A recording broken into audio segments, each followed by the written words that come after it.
The grand conclave of Xylos pulsed with a nervous energy, a palpable hum that resonated through the obsidian floors and vibrated in the crystalline chandeliers suspended kilometers above. Counselor Thrax, his carapace shimmering with iridescent anxiety, adjusted the intricate network of neural relays that connected him to the collective consciousness of his clan. The subject was humanity, and the debate had raged for cycles, each vocalization etching deeper fissures in the already strained unity of the Zalosian hegemony. Their sensors had painted a terrifying, undeniable picture. Earth, a backwater planet orbiting a dim, inconsequential star, possessed a burgeoning fleet of warships. Not the elegant, energy-based armaments of the Xylos, but blunt instruments of kinetic fury, capable of weathering unimaginable punishment. Thrax felt a tremor of fear run through him, an echo of the primal dread that had gripped his ancestors when they first encountered the sentient storms of the Andromeda Rift. He forced himself to remain composed, knowing that his fear could sway the Council, further polarizing an already fragile situation. The hegemony was divided. Some, like the Krill, the insectoid warmongers of the outer systems, clamored for immediate annihilation, viewing humanity as an infestation to be eradicated before it could spread. Others, the more cautious, scholarly races like the Sylvans, argued for observation, for a deeper understanding of this unpredictable species. Thrax, representing the ancient and influential House of Thrax, remained undecided, a position that afforded him power but also the crushing weight of responsibility. "The projections are clear," Counselor Zil, his voice a low, rasping drone, broke the tense silence. Zil was Krill, his mandibles clicking with impatience. "Their technology is primitive, barbaric, but their resilience, their capacity for adaptation is unprecedented. They learn from every encounter, they improve with every defeat. We must strike now while we hold the advantage."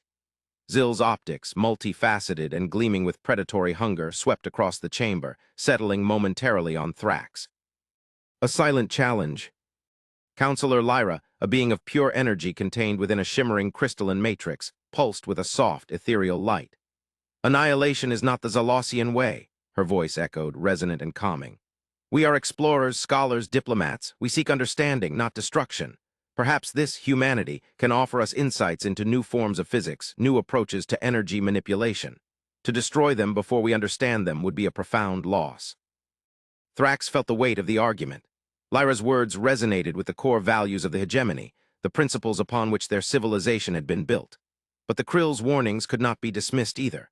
Humanity's unpredictable nature, their relentless drive for progress, was a wild card that threatened the established order. The Xylosian hegemony had maintained its dominance for millennia by carefully controlling the development of new technologies, by suppressing any potential threats to their power. Humanity represented an uncontrolled variable, a dangerous anomaly in the galactic equation. He cleared his throat, the sound amplified by the acoustic chambers of the conclave. "The information we have received is incomplete. Their technology, while seemingly primitive, exhibits certain peculiarities. Their weapons are designed for maximum destructive output, sacrificing efficiency for raw power. Their shields are crude but incredibly resistant to energy weapons, and their fleet is growing at an exponential rate." Thrax paused, allowing his words to sink in. "We need more data. We need a deeper understanding of their motivations, their capabilities. I propose a reconnaissance mission, a discreet observation of their home world. Let us gather intelligence before we commit to any irreversible course of action." The conclave erupted in renewed debate, voices clashing like waves on a storm-tossed ocean. The Krill protested vehemently, demanding immediate action. The Sylvans cautiously supported Thrax's proposal, eager for more knowledge. The other counselor factions, caught between fear and curiosity, remained divided, their votes uncertain. The fate of humanity, and perhaps the fate of the Xylosian hegemony itself, hung in the balance. Unbeknownst to them, deep in the void between galaxies, a silent sentinel stirred. A dormant power, long forgotten, was about to awaken. On Earth, in the twilight hours before dawn, Admiral Elena Rostova stared out at the star-dusted sky. The world was quiet, peaceful, seemingly oblivious to the existential threat that loomed beyond the solar system's edge. For decades, the Earth Defense Council had prepared for this moment, constructing a secret fleet, a hidden arsenal of unimaginable power. The Xylosian hegemony, arrogant and complacent in their technological superiority, had underestimated humanity, dismissing them as a minor, insignificant species. They had not foreseen the depths of human ingenuity, the unwavering determination that burned in the hearts of those who dared to dream of reaching for the stars. Alina felt a surge of pride, a fierce protectiveness for her planet, for her people. She had dedicated her life to this moment, sacrificing everything for the defense of Earth. She knew the risks, the odds stacked against them. But she also knew the strength of the human spirit, the capacity for innovation that had allowed them to overcome countless challenges throughout their history. They were not conquerors, not aggressors. They were survivors, defenders, and they would not yield to any alien power that dared to threaten their home. A low hum resonated through the command center, the signal that the Xylosian reconnaissance fleet had entered the solar system. Alina straightened her uniform, her gaze hardening. The game had begun. "Activate Phase 1, she commanded, her voice clear and resolute. "Prepare for first contact." The Xylosian scout ship, designated Seeker 7, approached Earth orbit, its cloaking device masking its presence from conventional sensors. Commander Rail, his sensory tendrils twitching with anticipation, monitored the readings. The planet was as expected, primarily water with continents teeming with life. The dominant species, the humans, exhibited a primitive level of technology, comparable to the Xylosian hegemony several centuries ago. Rail suppressed a flicker of disdain. These creatures posed no real threat. Their ships were slow, clumsy, and their weapons were laughably weak.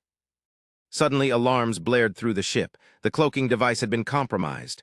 "Report," Rail demanded, his voice sharp. "Unknown energy signature detected," the sensor officer reported, his voice laced with panic. It's unlike anything we've ever encountered. The signature is emanating from the lunar surface." Rail stared at the sensor readings, his sensory tendrils recoiling in disbelief. An energy signature of that magnitude should have been detectable from light years away. How could they have missed it? And what was its purpose? Before he could issue an order, the ship shuddered violently. A beam of pure energy, invisible to the naked eye, slammed into the Seeker 7, overloading its shields. "We're under attack," the weapons officer shouted. "The shields are failing." Rail struggled to maintain control, his mind racing. This was not possible. Humanity should not possess weapons capable of breaching Xylosian shields. Something was wrong, terribly wrong. "Evasive maneuvers," he screamed. "Engage warp drive, we must report this to the Conclave." But it was too late. Another energy beam struck the ship, tearing through its hull. The Seeker 7 exploded in a blinding flash of light, its wreckage tumbling into the void. On the lunar surface, hidden beneath layers of rock and ice, a massive structure hummed with power. The Ark, humanity's secret weapon, had been awakened. News of the Seeker 7's destruction reached the Grand Conclave of Xylos like a thunderbolt. Counselor Thrax felt a cold dread grip his heart. His worst fears had been realized. Humanity was not what they seemed. The Krill clamored for immediate retaliation, demanding a full-scale assault on Earth. The Sylvans retreated into stunned silence, their hopes for peaceful contact shattered. Thrax knew that the time for debate was over. The hegemony had been betrayed, not by humanity, but by its own arrogance, its own complacency. He rose from his seat, his voice ringing with authority. "The Xylosian hegemony has been challenged," he declared. "We must respond with strength, with resolve, but we must also proceed with caution. We do not yet fully understand the nature of this threat. I propose a measured response, a show of force to demonstrate our power, but also an offer of communication. Let us attempt to understand their motives, their intentions. Let us see if there is still a path to peace." The Conclave, still reeling from the shock of the Seeker 7's destruction, reluctantly agreed. A massive fleet, composed of hundreds of warships, was assembled and dispatched towards Earth. The Krill, eager for battle, led the vanguard, their ships bristling with weapons. The Sylvans, hoping for a peaceful resolution, trailed behind, their sensors scanning for any sign of human technology. Thrax remained at the Conclave, monitoring the situation, his mind wrestling with the implications of this new reality. He knew that the future of the hegemony, and perhaps the entire galaxy, depended on the choices they made in the coming days. As the Xylosian fleet approached Earth, they were met with an unexpected sight. A lone human vessel, small and insignificant compared to the massive Xylosian warships, emerged from the darkness of space. The ship was unarmed, its hull gleaming with a strange, unfamiliar metal. It transmitted a single message, a clear, unmodulated signal in the universal language of mathematics. "We are the representatives of Earth," the message stated. "We wish to speak with you." Admiral Rostova watched the Xylosian fleet approach, her face betraying no emotion. She had anticipated this moment, prepared for it.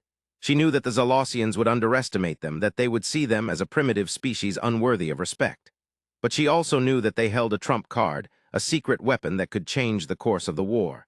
The ambassador-class vessel, the Hope, was their best chance for peace, for preventing a galaxy-wide conflict. It carried a message of diplomacy, of understanding, but it also carried a warning, a reminder of the consequences of aggression. The Zylosians, wary of a trap, approached the Hope cautiously.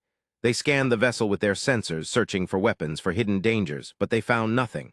The ship was exactly as it appeared, unarmed, vulnerable, a symbol of peace. Commander Jax, a Krill officer eager for battle, scoffed at the sight. "They dare to send us an unarmed ship," he snarled.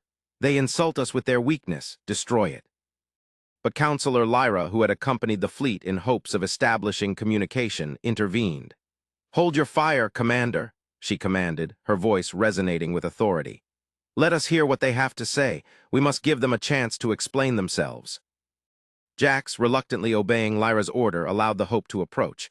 The human ship docked with Lyra's flagship, the Enlightenment, and a small delegation of humans, led by Admiral Rostova, disembarked. Rostova strode confidently into the Zylosian command center, her gaze unwavering. She was surrounded by towering aliens, their weapons pointed directly at her, but she showed no fear. She had come to negotiate, to reason, to prevent a war. But she was also prepared to fight, to defend her planet to the last. "I am Admiral Elena Rostova," she announced, her voice clear and steady. "I represent the people of Earth. We have been expecting you." Counselor Lyra approached Rostova, her crystalline matrix shimmering with curiosity. "Welcome, Admiral Rostova," she said, her voice echoing with a strange, ethereal beauty. "I am Counselor Lyra of the Zylosian hegemony. We have come to understand your intentions, your capabilities. The destruction of our scout ship was unfortunate. We seek an explanation." Rostova nodded, acknowledging Lyra's words. "The destruction of your scout ship was a necessary act of defense," she explained.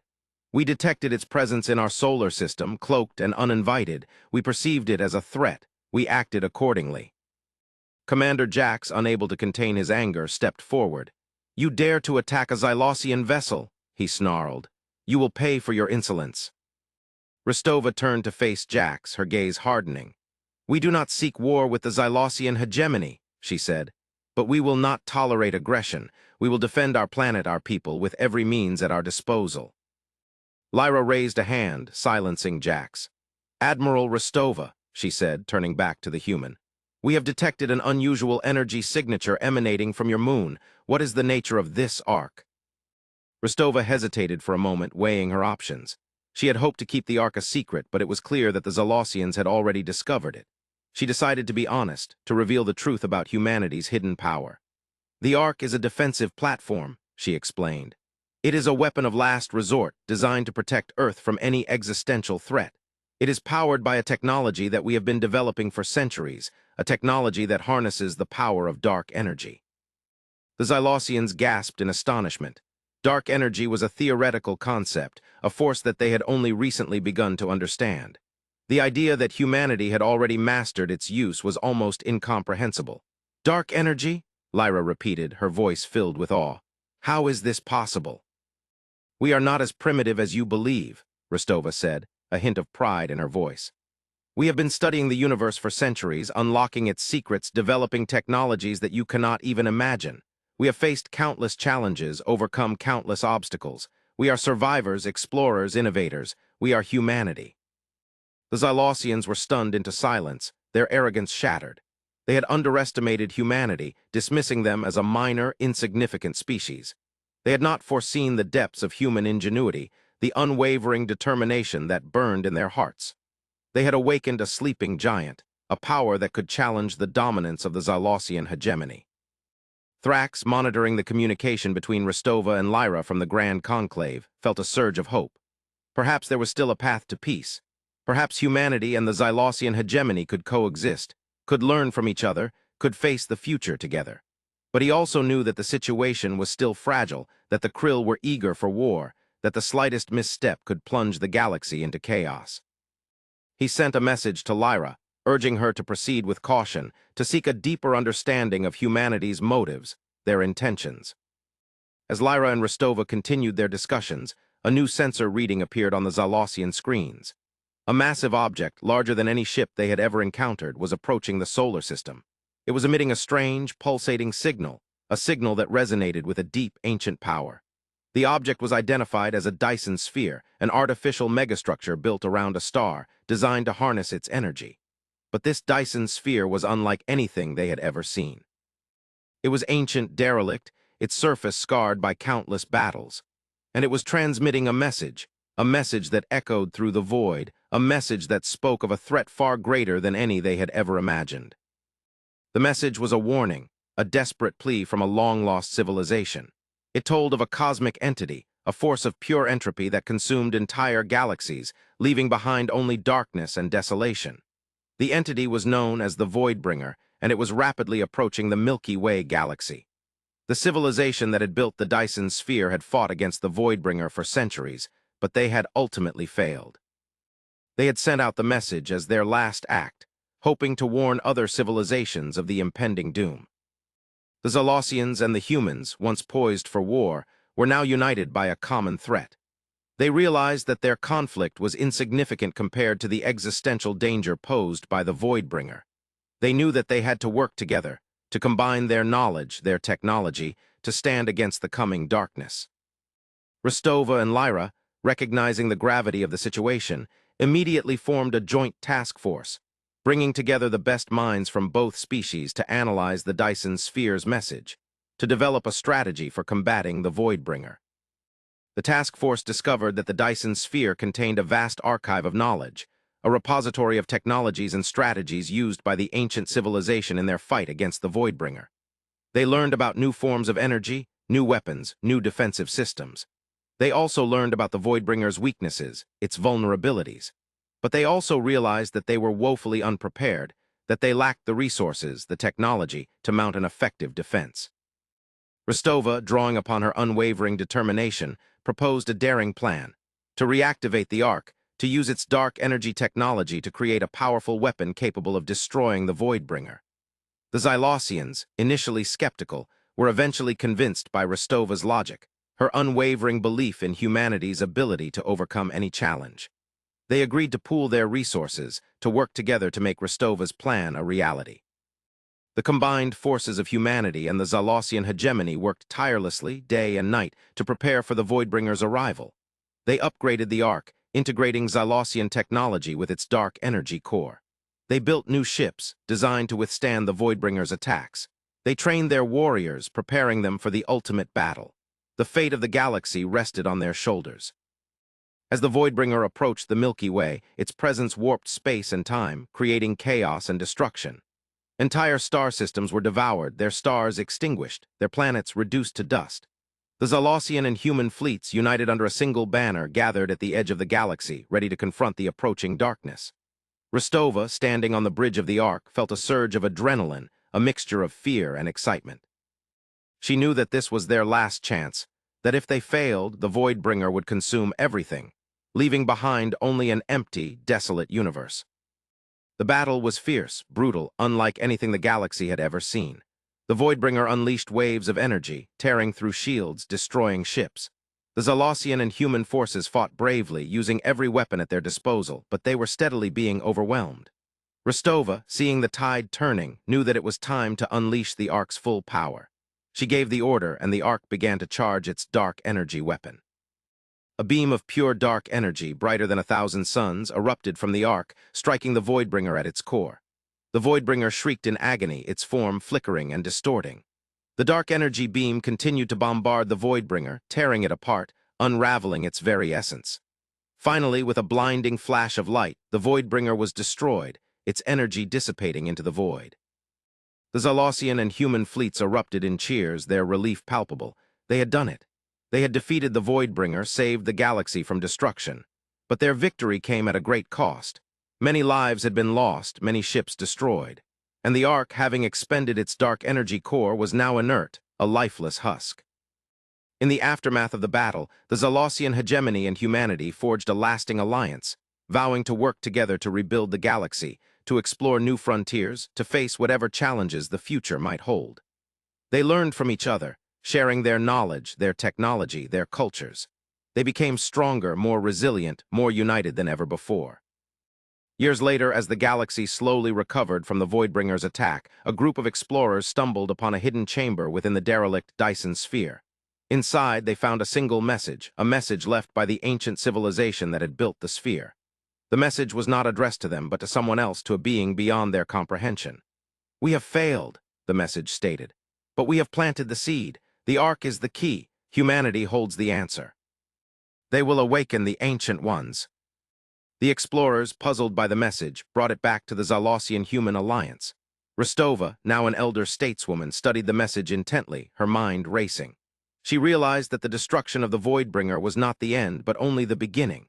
The ancient civilization had foreseen the rise of humanity, their mastery of dark energy, their potential to awaken a power that had been dormant for millennia, a power that could save the galaxy or destroy it. The Ancient Ones? What were they? Where were they? And what role was humanity destined to play in their awakening? Rostova knew that the future was uncertain, that the galaxy faced challenges beyond their comprehension. But she also knew that humanity, united with the Zalosian hegemony, was ready to face those challenges, to explore the unknown, to unlock the secrets of the universe. They had been betrayed by the Council's underestimation, awakened by war, and forged in the fires of destruction. Now they stood ready to embrace their destiny, whatever it may be. The true battle, she knew, had only just begun. The universe held its breath, waiting to see what humanity, the unlikely saviors of the galaxy, would do next. Their journey, born of fear and forged in unity, was only just beginning, a journey into the deepest mysteries of existence, a quest to awaken the Ancient Ones and uncover the ultimate truth of the cosmos. The weight of the future rested upon their shoulders, the hopes of countless civilizations riding on their every decision.